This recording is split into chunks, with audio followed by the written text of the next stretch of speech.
En la actualidad necesitamos respuestas claras y concretas para enfrentar a la sociedad en la que nos toca vivir. Fe y actualidad. Respuestas bíblicas a los dilemas de hoy. Bienvenidos. Hola amigos, ¿qué tal? Es un gusto volverlos a saludar otro jueves más aquí en este programa Fe y Actualidad, que les recordamos que es un programa que pretende responder desde una perspectiva bíblica y teológica a los dilemas morales, teológicos que nos presenta la sociedad contemporánea, que en estos tiempos, siempre han sido muchos y tenemos el reto de repensarlos a la luz de la Biblia, a la luz de nuestro contexto. Y hoy, como saben, o como se han imaginado que han visto la publicidad, regresamos con nuestra serie Los Profetas. Y si hemos regresado con la serie Los Profetas, también hemos regresado con los panelistas de casa. Yo creo que ya los extrañaban. Hay dos de casa y uno que está por primera vez, que me voy a permitir presentarlo en primera instancia, dejando a los profesores David e Ismael después, porque obviamente le queremos dar la bienvenida a nuestro buen amigo y profesor. Le digo amigo con mucho respeto porque primero lo conocí como profesor, pero a nuestro buen amigo y profesor Rodrigo Mejía. Hola profesor, bienvenido a su programa, es la primera vez y esperamos que no sea la última. Y como buenos políticos, o como le hacen los políticos, aquí firmamos un acuerdo de que no sea la primera vez. Así que bienvenido, profesor Rodrigo. Agradezco la oportunidad de estar con ustedes. Aprecio y valoro mucho el programa, lo escucho recurrentemente y algunas veces temas en particular porque coinciden con ciertos cursos. También tuve la fortuna de estar en varios programas fijando el rumbo con Gonzalo en varias oportunidades y eso me permitió poder compartir temas bíblicos, el área que mayormente me desenvuelvo. Y es un gusto a todos saludarles. Y es realmente un honor y espero poder apoyar y estar con ustedes de vez en cuando. Gracias, profesor. Para los que no lo conocen, el profesor Rodrigo Mejía es catedrático del Seminario Teológico Americano y curiosamente él ha dado las materias de profetas, también ha dado materias de Nuevo Testamento, de Antiguo. Entonces, como pueden ver, él va a aportar seguramente mucho en este programa y también se ha especializado últimamente, si no me equivoco, en estas tecnologías, ¿verdad, profesor? De las tecnologías de la educación a nivel internet y todo eso, ¿verdad? Así es, tecnología educativa y en especial la gestión del e-learning. Dios, primero, como decimos coloquialmente, terminó ahora en noviembre. Solo queda el proyecto de graduación, gracias a Dios. Muy bien, pues estaremos orando para que se lleve a cabo la graduación. Y ustedes ya los conocen, no necesitan presentación, pero aquí los introduzco. El profesor Ismael Ramírez. ¿Cómo está, profesor? ¿Cómo está? ¿Cómo ha estado durante todo este tiempo? Hola, Josué, gracias. Es un gusto estar nuevamente en el programa. Ya me había ausentado tal vez por un poco más de un mes. Gracias, hemos estado bien, encerrados en casa, trabajando desde casa, enseñando nuestras materias del seminario por medio de la internet y ha sido una experiencia completamente diferente. Como digo yo con frecuencia, ha permitido que desarrollemos nuevas competencias, ¿no? Competencias que aún no habíamos utilizado, pero es un reto, es un buen reto y ahí estamos aprendiendo. Y por lo demás, gracias, bien, con la salud fortalecida y siempre con el ánimo arriba. Gracias, Josué. Qué bueno estar de nuevo. Profesor. Qué bueno. Y ya conocido que hablábamos, ahora como dicen en la tele, fuera de cámara, que le íbamos a dar la bienvenida otra vez al profesor David Suazo, que ya tenía bastante tiempo de no estar en el programa, pero seguramente ya los habían extrañado toda la audiencia y estamos de regreso, profesor don David. ¿Cómo ha estado? Me imagino que un poco cansado de Zoom. Como dirá alguien, la vida no pasa por Zoom, pero ¿cómo ha estado, profesor? Gracias, Josué, qué gusto estar de nuevo, de veras, una alegría especial regresar al programa después de un buen tiempo fuera por diversas razones. Una de esas razones era que estaba muy ocupado por las clases que estaba dando, estaba con clases extras, un poco sobrecargado, entonces no tenía tiempo casi para nada.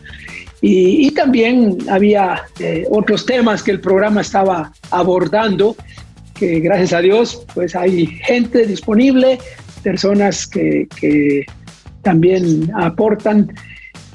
Así que aquí estamos de nuevo. Me siento muy cómodo regresar al programa con la novedad de que no está Gonzalo, sino es Josué el que nos está conduciendo hoy en el programa, y lo ha estado haciendo ya por varios programas y lo seguirá haciendo por otros tantos, ¿no?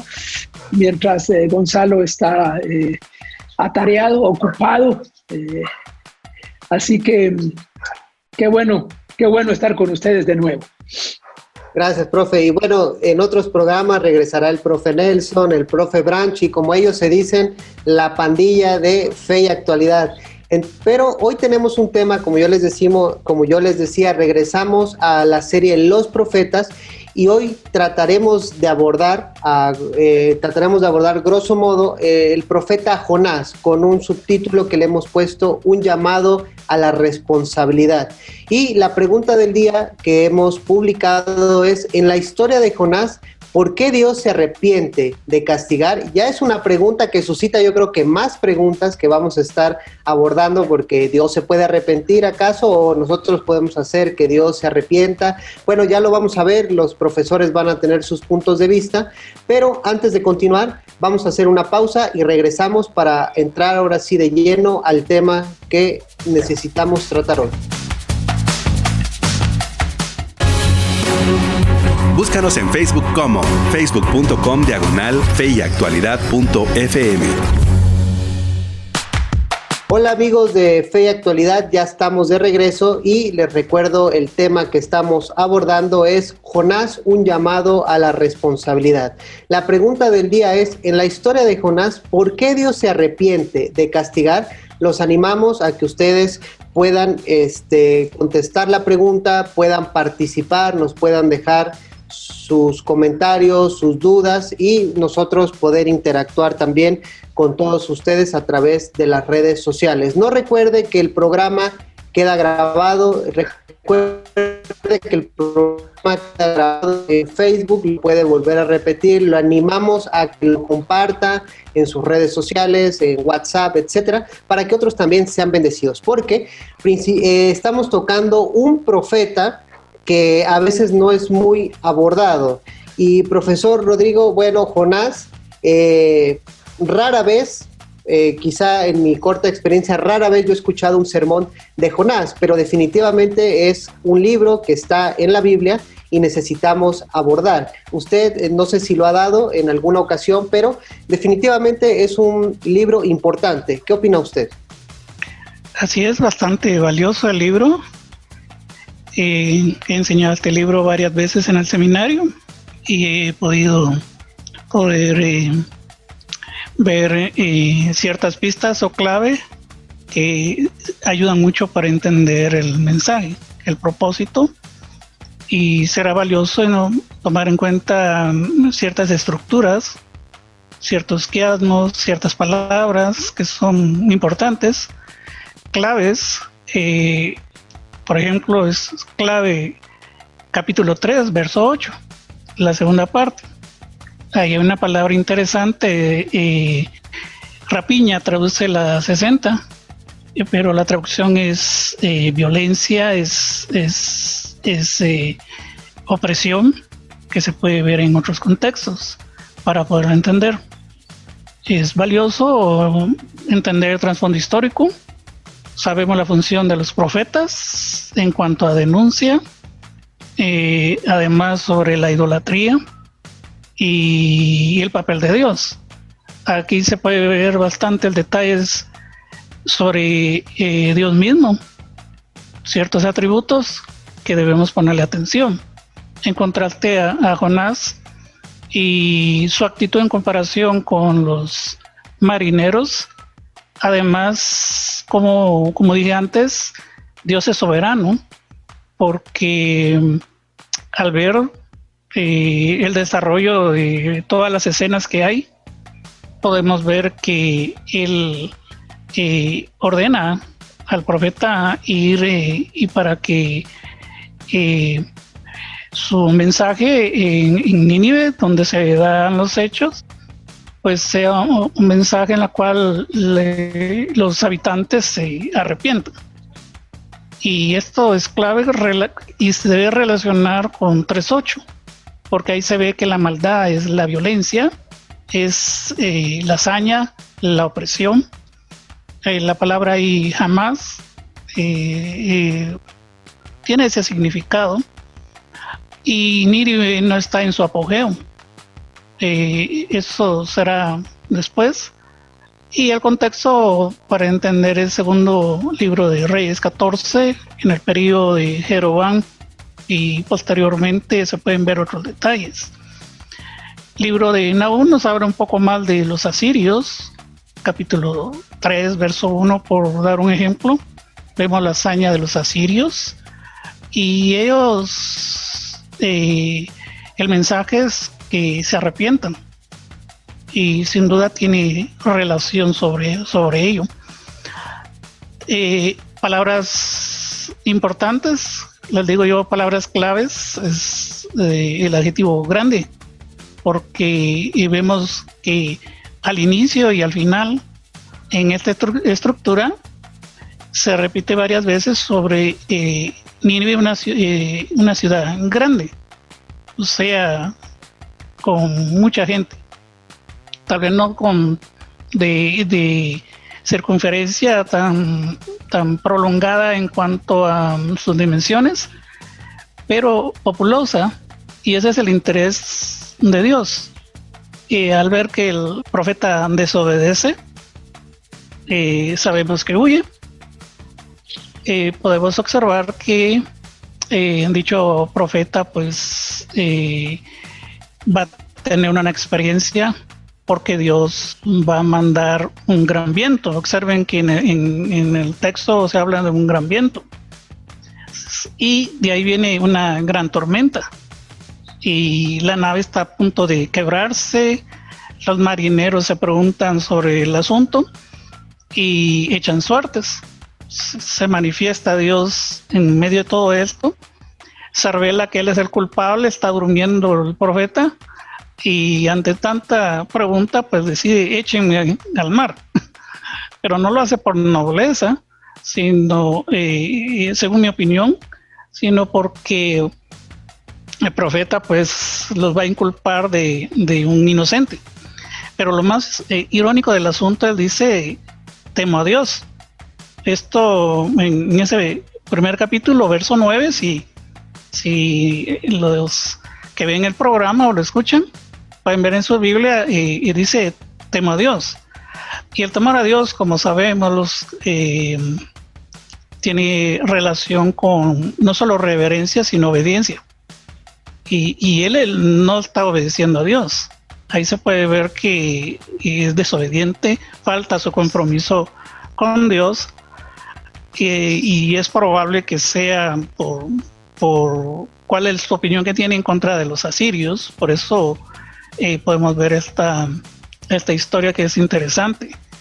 Y más adelante pues sigue con la palabra grande, se repite en el capítulo 3, cuando podemos ver al rey 3.6, que manda que se haga ayuno y que el pueblo se arrepienta, pero habla de grandes con relación a grandes y pequeños, y también sus nobles. Ahí está la palabra grande que se puede ver.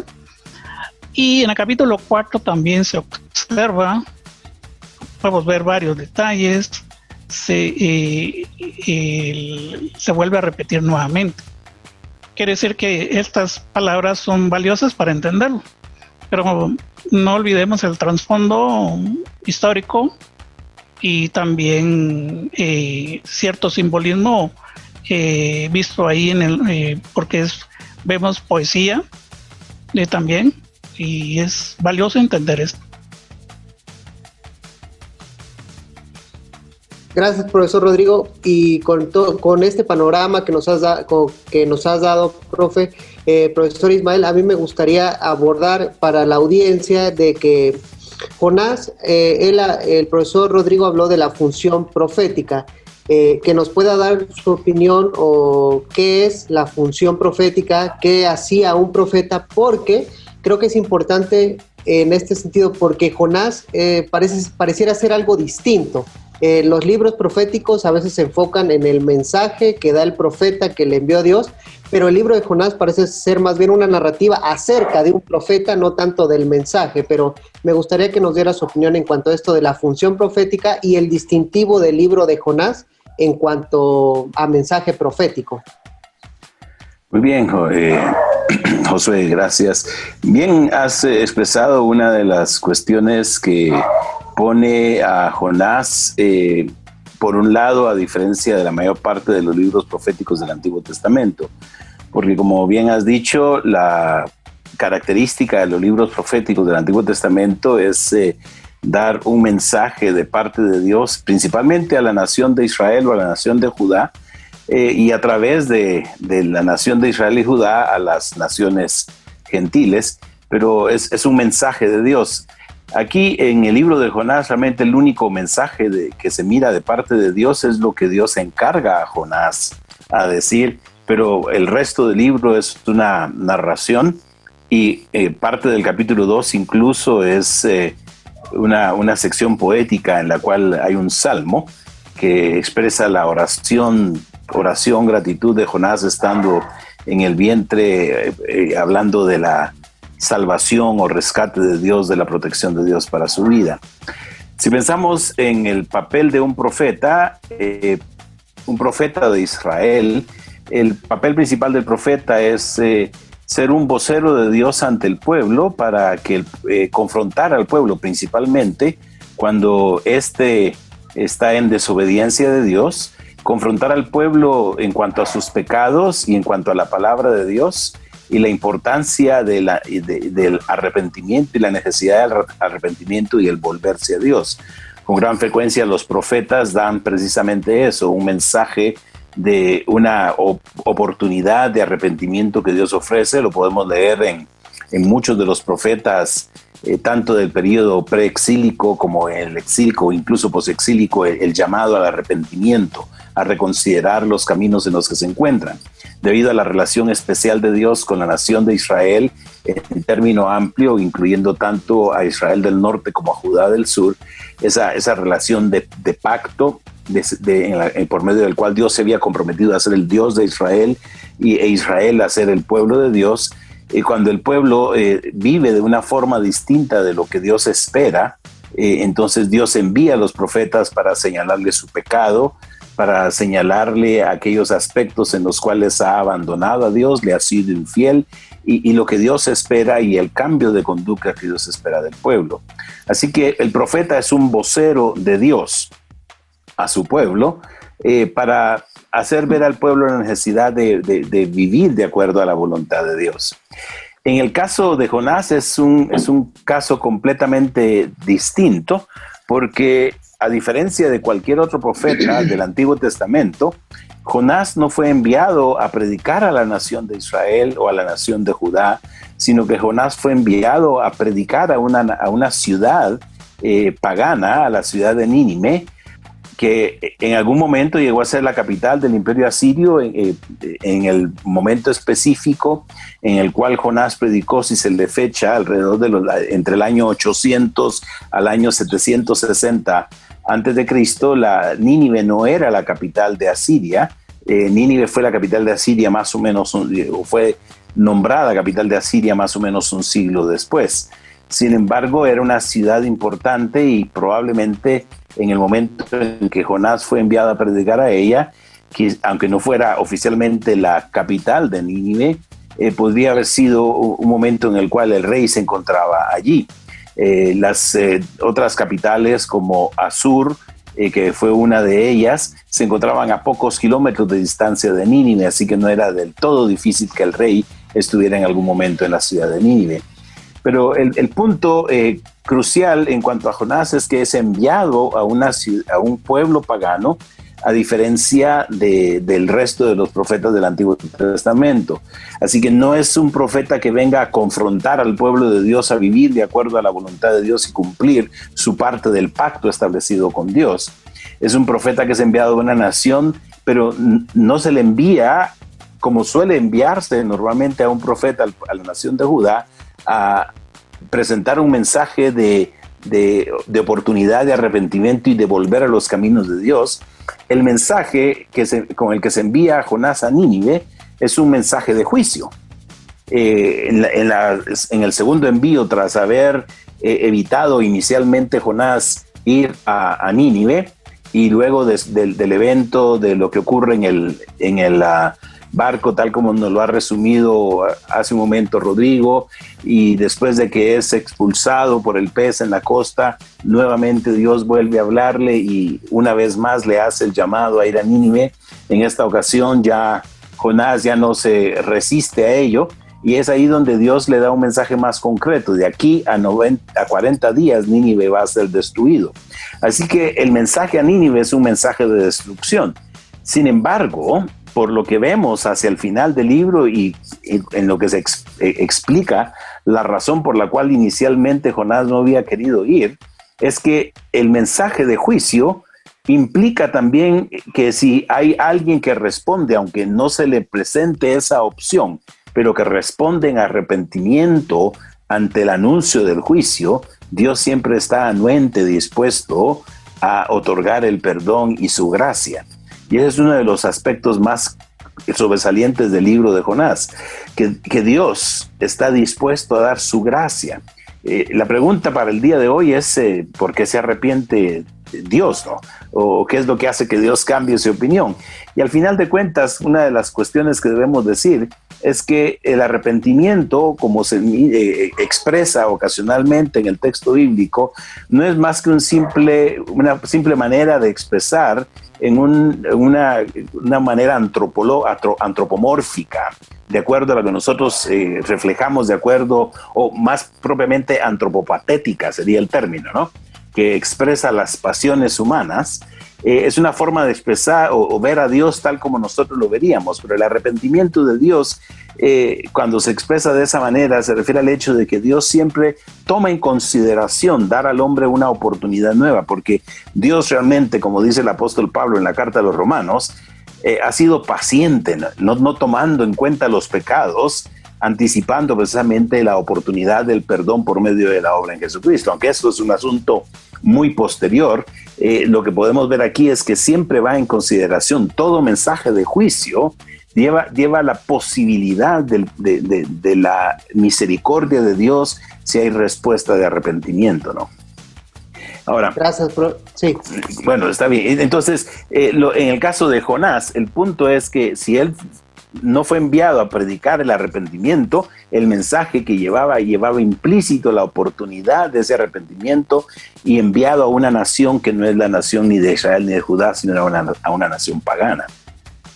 Y profesor David, aquí ya estamos empezando a entrar en temas teológicos, ya se pueden como vislumbrar algunos temas profundos, y esto es importante porque a Jonás, por lo regular, es un libro que se le ha puesto para los niños, enseñar a los niños, y solamente se limita al pez. Y a veces nosotros, como historia de Jonás, pensamos en un gran pez. Sin embargo, el pez, si no me equivoco, solo aparece en 2 versículos.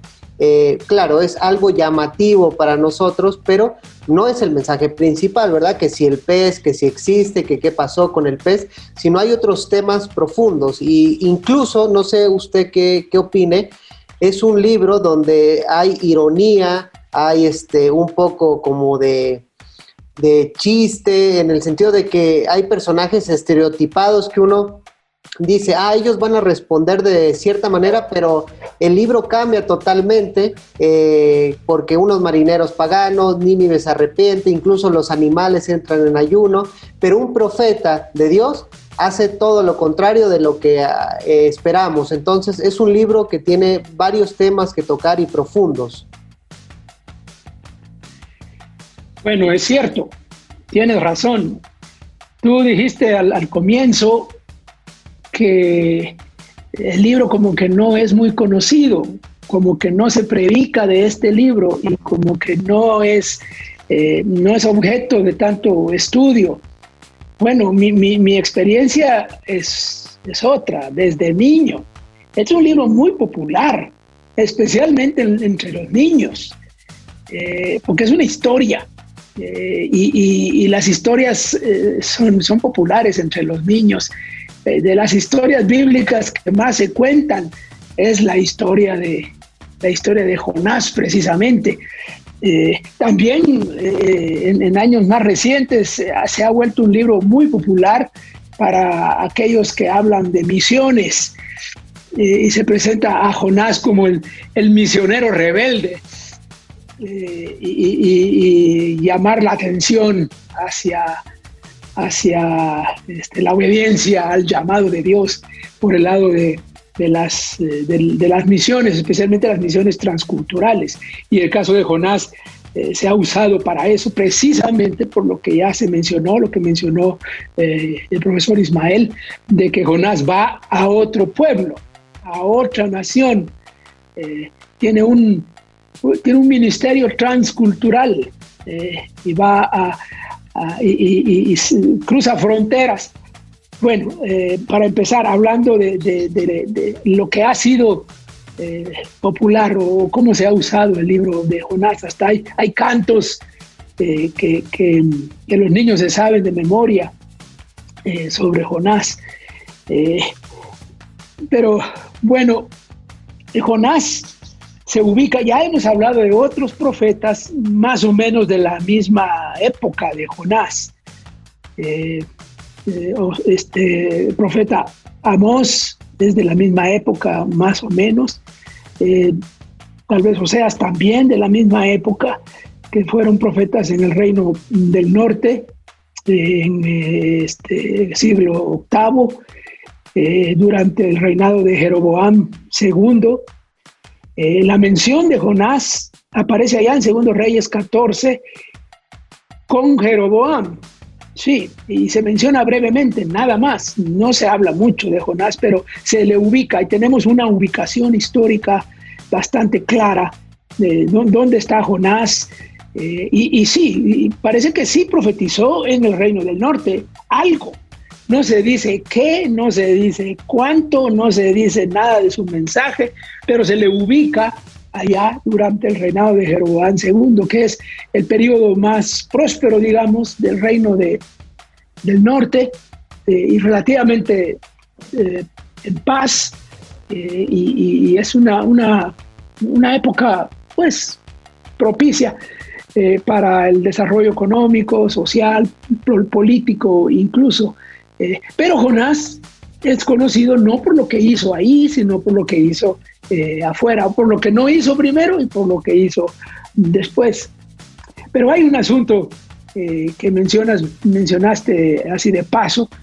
¿Es la historia de Jonás una historia real o es una novela, digamos, una historia ficticia que se usa para enseñar valores importantes acerca de Dios, acerca del pueblo de Dios, acerca del profeta, acerca del mensaje? Y esa ha sido una discusión que ha estado presente en muchos estudiosos. La mayoría del mundo cristiano lo entiende como una historia verídica. Lo que lo hace dudar, digamos, es la historia del pez. Y si eso es una posibilidad genuina, auténtica. Bueno, nosotros entendemos que sí, ha habido incluso pruebas de que hay peces capaces de tragarse a un ser humano. Cuando yo crecí de niño me decían que era una ballena, ¿no? Y luego está la historia de Pinocho, y ahí aparece la ballena también. Entonces dice uno, pues sí, entonces sí, es verdad. Pero luego han aparecido otros peces que podrían ser los peces que se tragan, y que hay historias de que efectivamente eso ha pasado con otras personas. Así que lo más probable es que estemos hablando de una historia verídicas, se ubican en lugares históricamente correctos. Se habla de Jope, se habla de Tarsis, se habla de Nínive, todos lugares históricos ubicados y que uno puede fácilmente ubicar e identificar.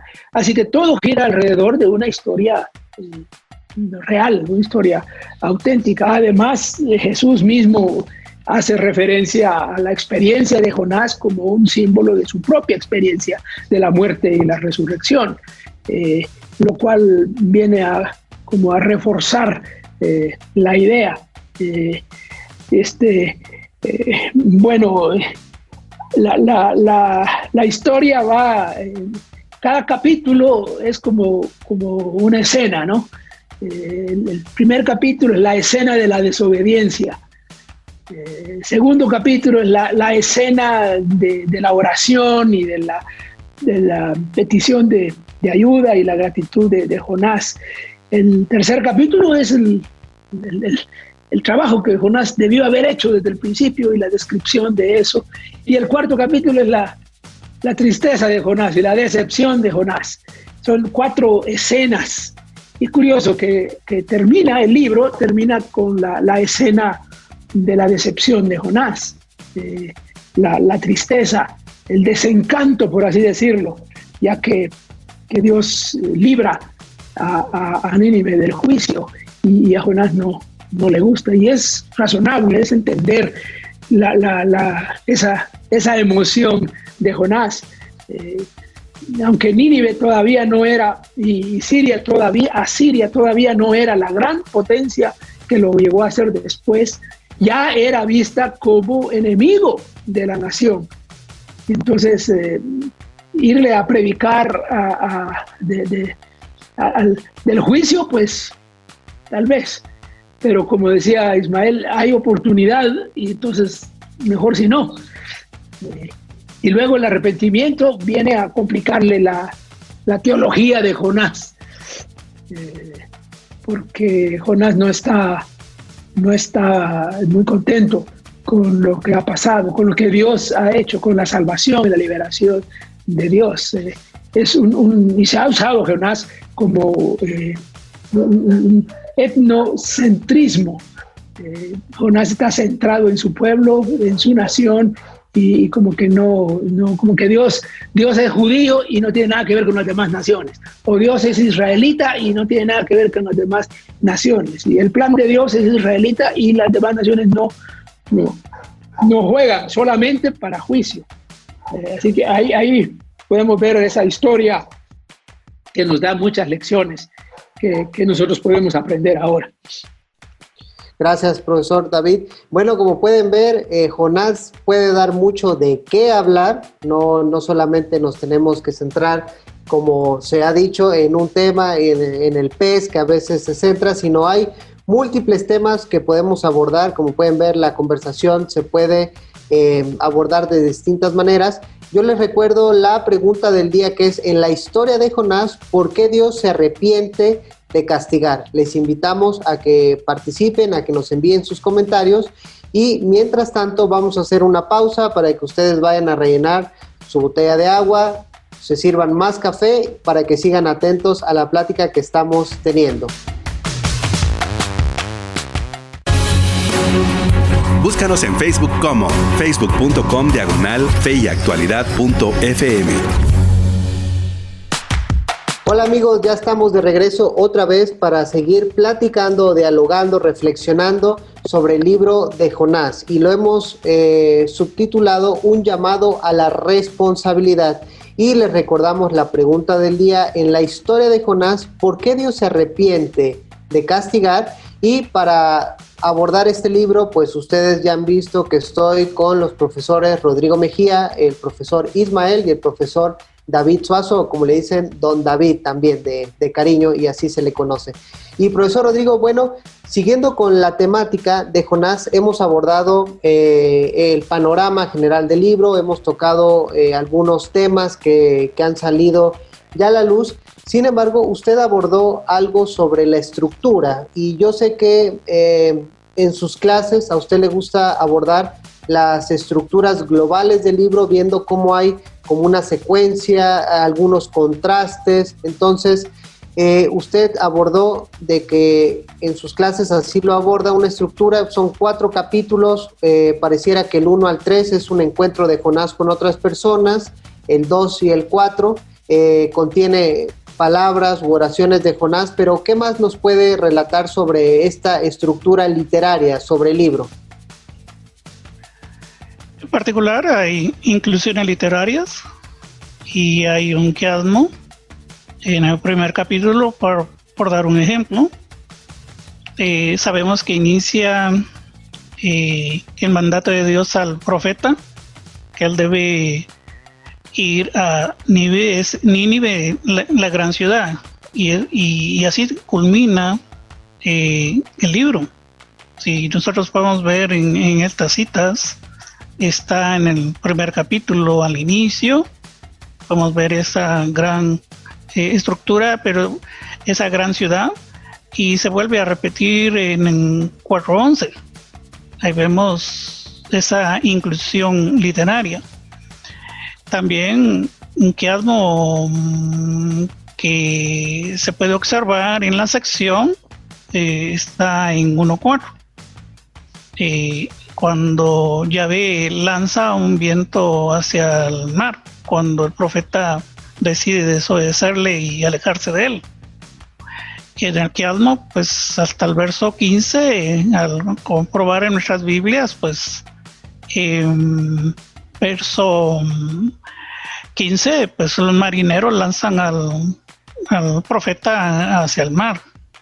Pero la parte central, donde se enfocan el quiasmo, o sea que la parte más importante está en 1:9.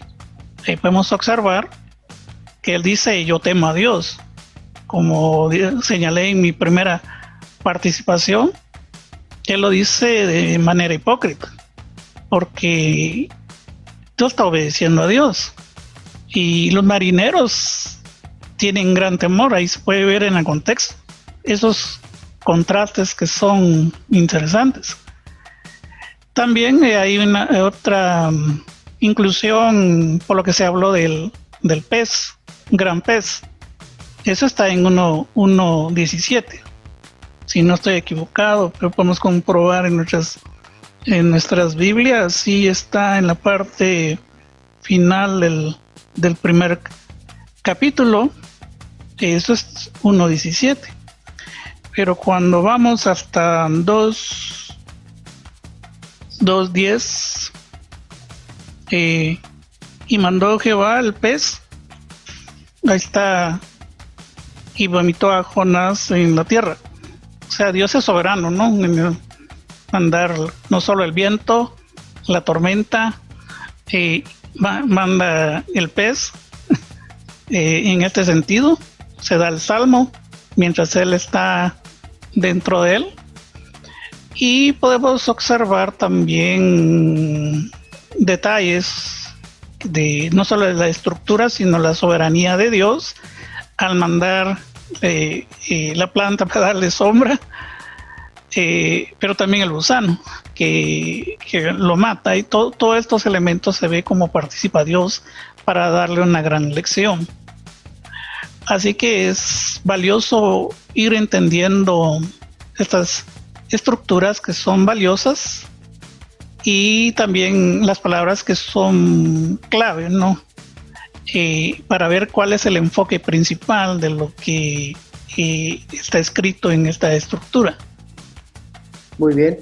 Y con esto, profesor Ismael, pues, ¿qué otros temas podemos localizar en el libro de Jonás?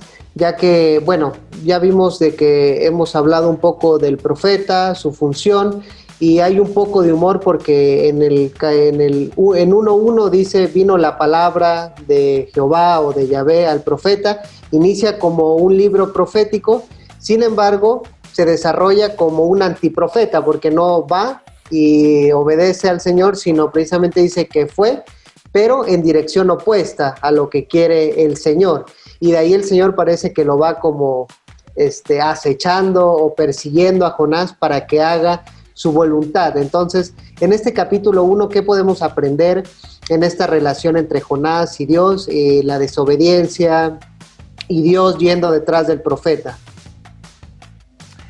Muy bien. Una de las cosas importantes que uno tiene que tomar en cuenta cuando estudia el libro de Jonás es que el enfoque principal, al final de cuentas, no es el profeta mismo, sino Dios y lo que Dios hace. Se habla mucho de la soberanía de Dios.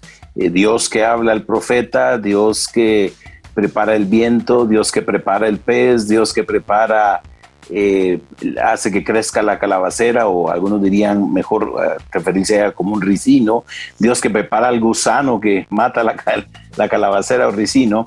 Entonces vemos que el libro es un libro en el cual el actuar de Dios es sobresaliente.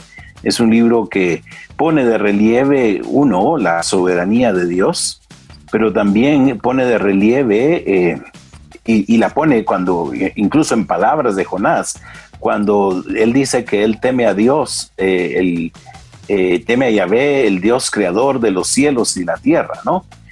Pone de relieve precisamente el hecho de que está creyendo que es el Dios único y el único creador.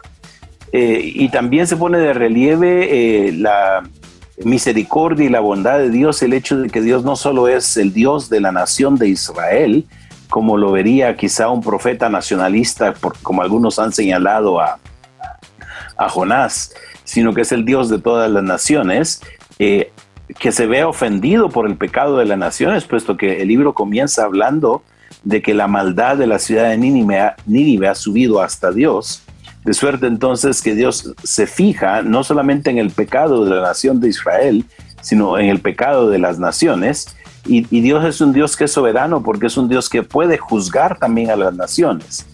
De manera entonces que es ese Dios soberano quien decide enviar a Jonás. Ahora, ¿por qué escoge a Jonás? Podríamos preguntarnos nosotros, ¿no? Como David hizo referencia hace un momento, en 1 de Reyes 14:25 se menciona precisamente a Jonás, la única otra mención de Jonás fuera del libro mismo. Se menciona a Jonás como alguien que había predicado a favor del engrandecimiento de la nación de Israel, porque precisamente de lo que habla ese versículo es del crecimiento y del avance, del fortalecimiento político y militar de Jeroboam II, y es algo que Jonás había profetizado. Entonces alguien podría preguntarse, ¿por qué escoge Dios a este profeta nacionalista para ir a predicar a una nación quien la habrían visto ellos como su enemigo, ¿no? Una nación que estaba creciendo, cuya fama de crueldad y el temor que causaba en sus avances militares habría hecho que la gente anhelara la destrucción de aquel enemigo, de manera entonces que uno se pregunta por qué escoge Dios a Jonás, y lo que Dios quiere enseñar precisamente es una lección que pone de relieve a Dios mismo, no al hombre, y nos deja recordar que como los profetas, como instrumentos de Dios, simplemente deben estar sometidos a esa soberanía de Dios. Ciertamente Jonás actúa, como lo has dicho, Josué, como un antiprofeta, ¿no? En vez de ser alguien que recibe la palabra de Dios y está dispuesto a hablarla, por mucho que se resista. Por ejemplo, Jeremías mismo dijo en algún momento que no se podía resistir a esa palabra de Dios que ardía en él. Aquí tenemos a un hombre que recibe la palabra de Dios, pero la rechaza, tratando de alejarse de Dios, porque una de las frases que aparece en el libro específicamente es que Jonás se va a alejar de la faz de Dios, de la presencia de Dios.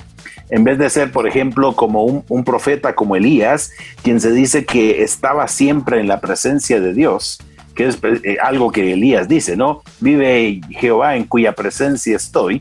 Es decir, alguien que estaba consciente de que Dios estaba allí y debía hablar por Dios.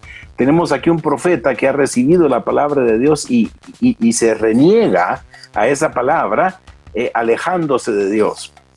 Hay un autor que menciona que el único otro caso en el cual se ve a alguien alejarse de la faz de Dios es en el caso de Caín, ¿no? Y en ese sentido puede compararse a Jonás con Caín en esa misma desobediencia, en ese mismo actuar de frustración, de no querer escuchar a Dios. Caín, quien reniega delante de Dios y luego mata a su hermano. Tenemos aquí a Jonás, quien reniega por la bondad de Dios y que incluso se resiste a obedecer a Dios. Básicamente lo que podemos decir entonces es que Dios quiere darnos una lección de que ante todo es su soberanía lo que vale, y que Él nos utiliza a nosotros como instrumentos falibles. Otro autor ha dicho que realmente Jonás no es un misionero, aunque como David mencionó hace un momento, se ha querido utilizar mucho el ejemplo de Jonás como el profeta misionero. No es un misionero porque fue enviado no a predicar un mensaje de salvación, sino a predicar un mensaje de condenación. Y yo no veo a ningún misionero yendo a predicar un mensaje de condenación hoy día, ¿no? Por lo menos no ese es el sentir que se tiene. Pero vemos cómo Dios utiliza a este hombre para realmente dejar ver ante todo su gracia y su misericordia. Otro aspecto interesante en el libro y que con frecuencia no se señala es lo que podría llamarse una conversión, si no definitiva, por lo menos parcial. Por un lado, primero de los marineros, de quienes se dice que temieron a Yahvé o temieron a Jehová. Y esa frase en boca de Jonás, cuando él dice yo temo a Jehová, Dios del creador del cielo y de la tierra, básicamente es una confesión de fe. Es una confesión de fe en el único Dios vivo y verdadero. Más que, diría yo, que una forma que no encaja, hipócrita de su fe, básicamente está confesando precisamente que él es un judío. Primero se llama a sí mismo un hebreo que cree en Yahvé, entonces está confesando al único Dios vivo y verdadero. Y luego de los eventos, después de que tiran a Jonás al agua y que aquellos miran que se calma la tempestad, dice que los marineros temieron a Dios e hicieron sacrificios a él. Algunos han hablado de eso, de una conversión, si no definitiva, pero por lo menos temporal, en el reconocimiento del Dios genuino y verdadero. Y luego en el caso de los ninivitas, al escuchar el mensaje de Jonás y un arrepentimiento inesperado, lleva a aquellos a responder a Dios. Es una conversión, si no definitiva, pero sí en el momento que trae sobre ellos la gracia de Dios y no la destrucción de la ciudad que se había anunciado. Profesor David, yo veo que está anotando por ahí algunas cosas, así que veo que ya tiene bastante que decir. Sin embargo, solo para introducir, ya hemos tocado el tema de la soberanía de Dios, pero también hay un tema que yo siento que incomoda al profeta, pero también a veces nos incomoda a nosotros, que es la compasión de Dios. Y bueno, no podemos evitar esa pregunta al final de ¿te parece bien que Dios ame a tu enemigo? Pareciera que Dios le dice eso a Jonás, pero ¿qué podemos decir de esto sobre la compasión? Porque la compasión es vista positivamente en la Biblia. Se habla de un Dios compasivo, misericordioso, pero Jonás ve la compasión como algo negativo, o pareciera que lo percibe como algo negativo. ¿Qué podemos hablar sobre este tema que a veces es espinoso?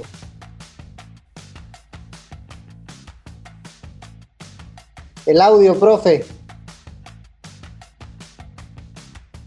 Ahí está. Perdón, sí, es que los perros de los vecinos están en plena actividad y ahora van a... ¡Qué casualidad! Tocó ahora que me tocaba hablar. Sí, decía, Jonás nos representa, en varios sentidos nos representa a nosotros también. Jonás nos representa en el sentido de la desobediencia, por un lado. No deberíamos ser tan crueles juzgando a Jonás. Si nos analizamos a nosotros mismos, nosotros nos veríamos en la piel de Jonás, en los zapatos de Jonás, más de una vez. Pero también nos representa en este otro aspecto espinoso que has mencionado. De alguna manera, la misericordia y la compasión de Dios puede ser ofensiva para algunos, para para el pueblo de Dios, digamos, cuando esa misericordia va dirigida a aquellos que no son de nuestro agrado, aquellos que serían nuestros enemigos. Uno habla de la misericordia de Dios y de la compasión de Dios de manera genérica y es bastante positivo cuando habla de eso, pero cuando se hace más específico y más concreto, es posible llegar a sentirse incómodos. Habría personas a quienes nosotros no queremos que Dios salve. Es una pregunta muy incómoda. Habrá en nuestro contexto. Lo había en el contexto de Jonás, obviamente. Y Jonás lo dice y lo expresa. Y no solo lo expresa en sentido de queja, sino en su sentido, en sus emociones, ¿verdad? Me imagino a Jonás haciendo berrinche, pataleando. ¿Cómo es posible que Dios ya, ¿para qué? ¿Verdad? ¿Qué razón tenía yo de salir huyendo? ¿Por qué tenía que venir? Miren lo que está haciendo. Y ¿cómo se le ocurre a Dios salvar a estos infelices, no? Ideas que uno lo diría en el lenguaje de hoy. Entonces, es la historia de Jonás es una historia incómoda en ese sentido. Es una historia bonita, es una historia llena de esas escenas llamativas, atractivas, pero es una historia incómoda y termina así. Es decir, el libro termina con Jonás molesto, enojado, y curioso, insatisfecho del buen trabajo que había hecho, porque él había predicado por lo menos por 3 días, dice ahí, camino de 3 días a lo largo y ancho de la gran ciudad, una ciudad grande. Si es cierto el dato que aparece ahí, y si uno lo entiende bien, de 120,000 habitantes, una ciudad de 120,000 habitantes en el siglo VIII antes de Cristo era mega ciudad. Esa era una mega ciudad, sería equivalente a una de las mega ciudades de hoy, de la época de hoy. Y luego de esos que no sabían distinguir entre, como que había un gran porcentaje o de gente, niños menores, ¿ya? O de gente con capacidades especiales, que algunos han interpretado así. Lo cierto es que era una ciudad con mucha gente, de todo tipo de gente. Y Jonás, Jonás no quería que se salvaran. Es el punto. Jonás quería que se destruyeran. Eso es lo que quería Jonás. No sé si me permites mencionar algo, Josué, ahorita que David decía. Sí. Claro. No estamos contentos con la gracia de Dios para con aquellas personas que nosotros consideramos que cometen lo que llamaríamos nosotros pecados imperdonables, ¿no? Vivimos en un mundo celoso de justicia y justicia humana, y nos quisiéramos que cada quien pague por los crímenes que ha cometido, por los pecados que ha hecho, particularmente cuando hablamos de cuestiones de naturaleza política o cuestiones en relación con el maltrato de nuestros semejantes, particularmente de crímenes sexuales o crímenes en contra de los niños o crímenes en contra de las personas en desventaja. De manera entonces que quisiéramos nosotros que todos paguen y que reciban el peso total de la justicia, al punto de que nosotros podríamos decir esto no tiene ni siquiera perdón de Dios. Quisiéramos que no tuviera perdón de Dios, pero realmente el perdón de Dios existe incluso para esos crímenes, y no estamos contentos con el hecho de que Dios esté dispuesto a perdonar esos pecados. No nos gusta la idea de que que Jesucristo haya muerto en la cruz para dar el perdón de Dios a estas personas. Y creo que este es un tema que el libro de Jonás nos hace pensar. y nos lleva a reflexionar en eso, ¿no? Sí, y bueno, yo creo que lo tenemos que seguir tocando, pero antes tenemos que ir a una pausa para que la gente se vuelva a servir café y también para que escuchemos dentro de todo las noticias positivas. Regresamos. Noticias positivas. El Salvador. Juntos Somos Vida es una campaña que nace para capacitar a las iglesias y sus líderes con el fin de convertirlas en un verdadero centro de protección de la vida de la comunidad. Su misión es brindar insumos y herramientas para las comunidades de fe para que puedan proteger la vida en sus distintas manifestaciones. A través de la plataforma digital www.juntosomosvidav.com se estarán compartiendo materiales descargables para las iglesias y sus líderes relacionados a la educación y prevención del COVID-19. Se pretende abordar temas como la ansiedad, la depresión y el manejo para el área pastoral, brindando información fidedigna. Internacional. World Vision lanza Reto Mateo 25, un reto virtual que llevará a unirse a los más necesitados y comprender algunas realidades de la pobreza, aparte de conocer el corazón de Dios para los que viven en estas circunstancias. Para participar del reto basta con accesar e inscribirse buscando la información en World Vision.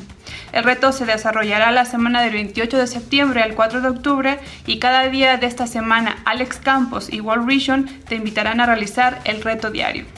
Y estas fueron las noticias positivas. Búscanos en Facebook como facebook.com/feyactualidad.fm.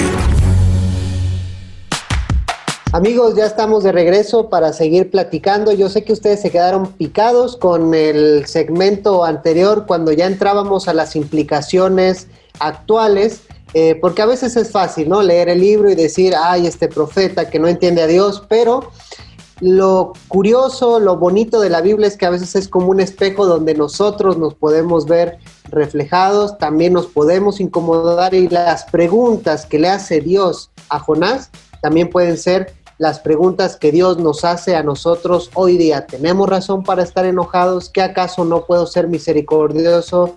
Etcétera. Pero, profesor Rodrigo, en la tercera sección nos gustaría abordar ya las implicaciones teológicas para nosotros en la actualidad, después de ver el panorama del libro, los temas teológicos principales, la estructura.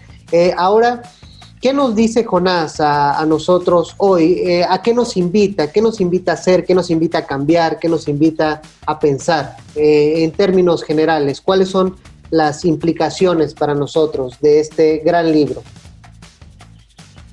Bueno, vemos la soberanía de Dios que ya se mencionó antes. Es importante ver que aquí Él demuestra se da a conocer, Él tiene ciertos atributos que tienen que ver con su poder sobre la naturaleza, además cómo es que Él actúa y su interés principal es Nínive, esa gran ciudad, esta gente.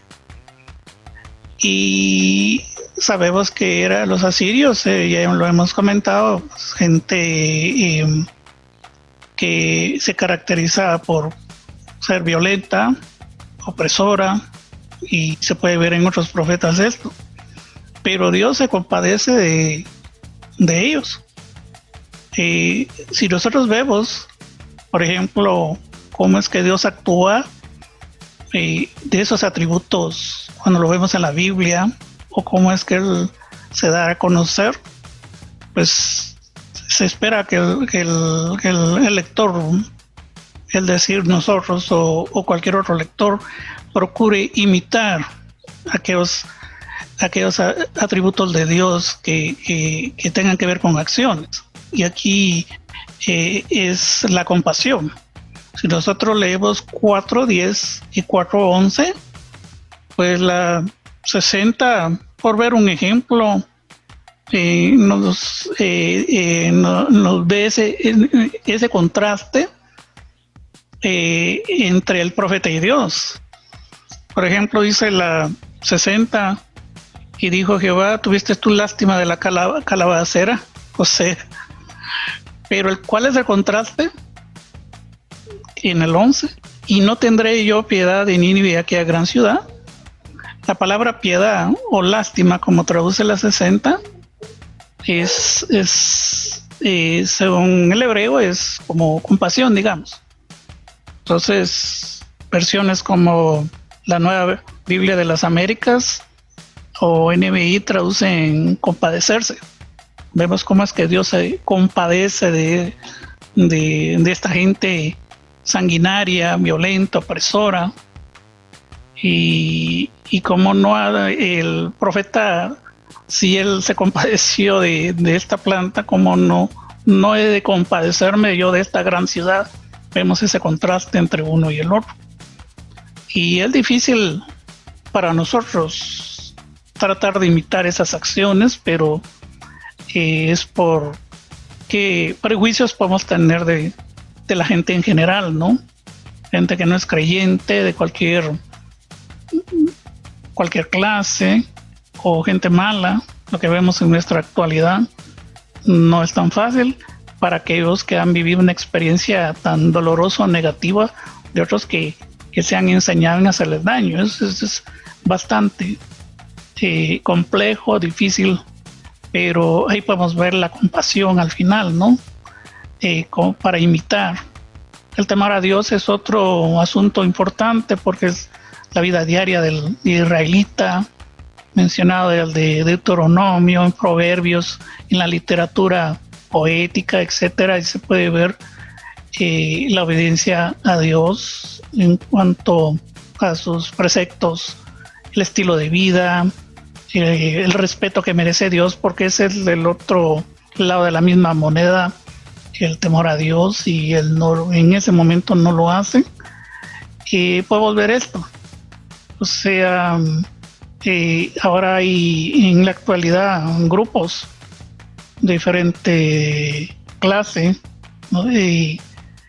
Y ¿cuál es nuestro concepto, nuestro prejuicio hacia la gente en general, ¿no? En cualquier índole. Pero vuelvo a decir, es fácil decirlo, pero experimentar algo doloroso, por ejemplo, de alguien que ha hecho un daño a nuestra familia o otros que han hecho daño a nuestro país, una comunidad, no es tan fácil, pero estamos llamados a intentarlo, lograrlo o tratar de seguir ese ejemplo. Los atributos que se ven de Dios, aquellos que podemos nosotros humanamente poder imitar, es no solo conocerlos teóricamente, sino actuar igual que Él actúa. Ahí se ven las acciones que son de la vida diaria, de nuestro contexto, cómo leemos nuestro entorno.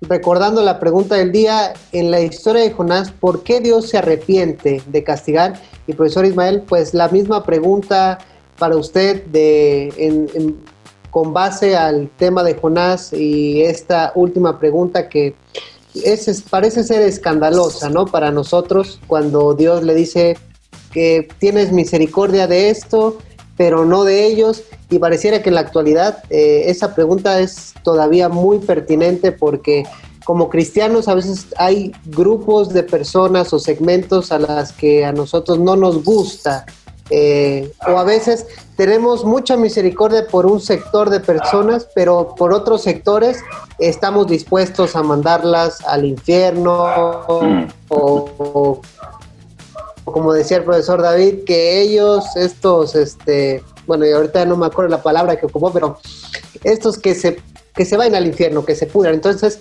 pues Dios no muestra esa, gracias a Dios que Dios no es como nosotros, parcial, y que ve algunas cosas como nosotros las vemos, sino que Dios ve y tiene una misericordia universal para todos. Sí, Josué, como bien has dicho, la misericordia de Dios no solamente es para su pueblo. A veces nos gustaría pensar que a los únicos a quienes Dios les interesa es aquellos que son de su pueblo. Pero realmente el amor de Dios excede a su pueblo, excede a la iglesia, a toda la humanidad. Y es porque realmente Jesucristo murió en la cruz del Calvario por todos los hombres. Si recordamos las palabras de Cristo en la cruz, cuando dice, Padre, perdónalos porque no saben lo que hacen. Tenemos el ejemplo supremo del perdón que se ofrece a aquel que ha hecho una ofensa extrema, aquellos que estaban realmente rechazando al enviado de Dios, al Señor Jesucristo, estaban quizá cometiendo uno de los peores crímenes que nosotros podríamos reconocer en la historia humana. Aquel mismo que estaba sufriendo directamente de parte de ellos, pide a Dios que no les tome en cuenta su pecado. Esa es la actitud que todos nosotros deberíamos tener. Y como bien hemos mencionado varios de nosotros, hay muchas prácticas, pecados, actividades, opciones de vida que la gente toma que van muy en contra de lo que nosotros creemos que es lo que agrada a Dios. Y creemos que el juicio de Dios ya está pronunciado encima de esto, pero nos olvidamos de que Dios es un Dios que es paciente para con todos, no queriendo que ninguno perezca, sino que todos procedan al arrepentimiento. Es decir, la opción del arrepentimiento siempre está abierta para con Dios. La opción del perdón, aquel que reconoce su pecado y que responde al mensaje de Dios, esa opción es como podríamos decir, es siempre una opción, valga la redundancia, ¿no? Esa posibilidad es siempre una opción. Y eso debería guiar nuestra mente y nuestro corazón a ser más compasivos para con la humanidad, incluso para aquellos que cometen crímenes, pecados, acciones que nos ofenden profundamente. Tenemos en el mundo de hoy una hipersensibilidad, si pudiéramos decirlo de esta manera, para ciertas prácticas, para ciertos pecados. Hay cosas que en nuestra sociedad, en el mundo políticamente correcto de hoy en día, son prácticamente innombrables, indecibles. Es decir, hay cosas que son intolerables de que se hagan y no estamos dispuestos a perdonar a las personas que cometan esos pecados. Ya como sociedad nos hemos pronunciado, ya como raza humana existe esa tendencia. De manera entonces que automáticamente condenamos a quien comete por una práctica X que nosotros ya consideramos inapropiada. Y no estamos dispuestos a perdonar, no estamos dispuestos a mostrar la mínima compasión. Queremos que el peso de la ley caiga y que la gente pague hasta lo último que hizo.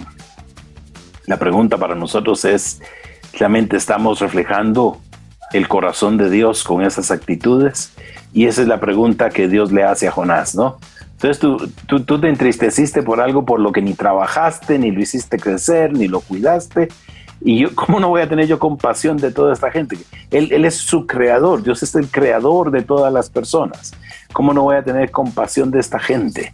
Es lo que Dios dice. Y aunque en el libro no se da la respuesta, es una respuesta que nos la deja a todos nosotros abierta. Es una pregunta abierta para todos nosotros, para que cada uno de nosotros la considere y la responda. Y nos demos cuenta de que realmente tenemos que mostrar la misma compasión que Dios ha mostrado. Ahora, con esto, don David, también obviamente no le queremos decir a la gente de que, bueno, Dios es misericordioso, vivamos la vida como nosotros la queremos vivir y sin ningún tipo de responsabilidad, al fin Dios perdona, porque son imágenes que han estado siempre en la sociedad de Dios es totalmente amor, no importa lo que yo haga, siempre Dios me va a perdonar y todo. Y olvidamos un poco también esta cuestión de la justicia, porque al último Nínive, pues sí tuvo un castigo más adelante, pero también en otros países del cristianismo se ha acentuado de que la justicia de Dios y cuando lleguemos al juicio de Dios y se borra un poco la misericordia, y yo creo que tenemos que tener ese balance en nuestra imagen de Dios. Y obviamente también preguntarle por las implicaciones del libro para nosotros hoy. Bueno, hay varias cositas que he estado pensando. Este tema que mencionas es importante. El libro no aborda eso. En el libro lo que sobresale es la misericordia de Dios. Pero hay otros libros o otros mensajes proféticos en donde se pone énfasis en la justicia de Dios y en el juicio de Dios. El propio Jesús cuando enseña no soslaya el tema del juicio de Dios. Así que no es tan sencillo, no es simplemente decirlo y quedarnos con la misericordia. Esa es una de las verdades que uno encuentra en la Biblia, y una de esas cosas, uno de esos dilemas, esas tensiones que hay entre justicia y misericordia que no hay que resolver, porque si lo resolvemos nos vamos por un lado o nos vamos por el otro lado, y ambas cosas son igualmente ciertas. Pero una cosa que se me ha venido a la cabeza, una idea, es hablando de este tema del arrepentimiento de los ninivitas. El libro menciona el arrepentimiento de los ninivitas, y respondiendo a la pregunta que se ha hecho, ¿por qué Dios se arrepiente aquí? Bueno, está clarito, Dios se arrepiente porque los ninivitas se arrepienten. Y en el plan de Dios, eso no es que Dios cambió así de opinión, sino es parte de está incluido en lo que Él ofrece. Pues hay un arrepentimiento. Bueno, ese arrepentimiento, ¿qué significa? El pasaje no ahonda en eso. Lo suficiente, nos dice lo suficiente como para decir que Dios dejó de castigarlos y ya no iba a hacer el juicio. Entonces ese arrepentimiento fue una salvación física de un juicio que probablemente sería físico, pero una salvación, podríamos decirlo también, espiritual, una fe, una creencia. ¿Son creyentes estos ninivitas? Por lo menos esta generación por este momento. Son creyentes los ninivitas, y si lo son, asumimos que sí. Bueno, ¿qué significa eso? ¿Formaron parte del pueblo de Dios? ¿Habría creyentes afuera de Israel en aquella época? ¿Qué concepto de pueblo de Dios tendríamos, no? ¿Qué pensaría Jonás? No sé. Y otros más que se habrían enterado de la historia, ¿no? De cómo lo dirían. ¿Habría creyentes, o solo dentro del pueblo de Dios, solo dentro de la nación de Israel había creyentes con temor a Dios? Igual esos marineros, ¿no? Que si eran creyentes esos marineros o no. Bueno, y hoy es Dios. Ya dije, los israelitas pensaban que Dios era israelita. ¿Cómo entendieron los israelitas el concepto de universalidad de Dios? Jonás dice, es el creador del cielo y de la tierra. Universalidad de Dios, eso es fácil. Esa parte, por lo menos, es fácil entender la universalidad de Dios en términos de los cielos y la tierra, pero en términos de personas y de individuos, de pueblos, de naciones, ya no es tan fácil, ¿no? O de grupos sociales. Si los israelitas pensaban que Dios era israelita y el plan de Dios se agotaba con ellos, ¿qué pensamos nosotros hoy? Dios es evangélico. ¿Hay pueblo de Dios afuera? Bueno, son preguntas a las que me lleva este libro. Este libro tiene muchas cosas.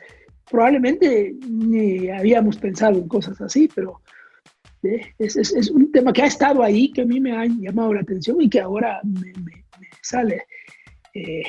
No estoy afirmando nada, estoy preguntando. El estilo mayéutico, enseñando por preguntas. ¿Será? ¿No será? La gente quisiera que dijéramos, pero no, yo lo dejo así, lo dejo de esa manera. O sea, que deja en suspenso, así como el libro de Jonás deja en suspenso. Exacto. La pregunta abierta. Bueno, el tiempo ha pasado muy, muy rápido. Como ven, 4 capítulos de un libro profético dan mucha tela que cortar. Entonces, les seguimos invitando a que profundicen en este libro, lo lean, lo relean y siempre estén dialogando y que pues también vuelvan a ver el programa y estas preguntas queden en nosotros, la pregunta de Dios a Jonás y las preguntas que se han hecho aquí, que queden con nosotros para irlas reflexionando y creciendo. Bueno, profesor Rodrigo, fue un gusto que haya estado con nosotros. Como le dije, esperamos que no sea la última, que sea la primera de muchas más. Gracias por haber estado Muchas gracias. con nosotros. Fue un honor. Profesor Ismael, igualmente muchas gracias y esperamos otra vez tener conversaciones tan bonitas y tan en torno a la Biblia en días futuros. Sí, Josué, muchas gracias. Fue un gusto estar nuevamente con el grupo y compartiendo estas ideas en torno al libro del profeta Jonás. Bendiciones a todos los escuchas. Profesor David, pues igual un gusto estarnos viendo por aquí y también compartir las reflexiones. Bueno, fue un gusto estar de nuevo, regresar, y fue un placer poder compartir con ustedes y espero que haya sido también un gusto para nuestros oyentes. Muchas gracias y estimada audiencia, deseamos que Dios lo bendiga, que Dios lo siga protegiendo, que su salud siga bien y le invitamos siempre a seguir confiando en el Dios de misericordia y en el Dios todopoderoso en el cual creemos. Fue un gusto haber estado con ustedes y nos vemos hasta la próxima. En la actualidad necesitamos respuestas claras y concretas para enfrentar a la sociedad en la que nos toca vivir. Fe y actualidad. Respuestas bíblicas a los dilemas de hoy. Hasta la próxima emisión. Esta es una producción de iRadios Guatemala Centroamérica.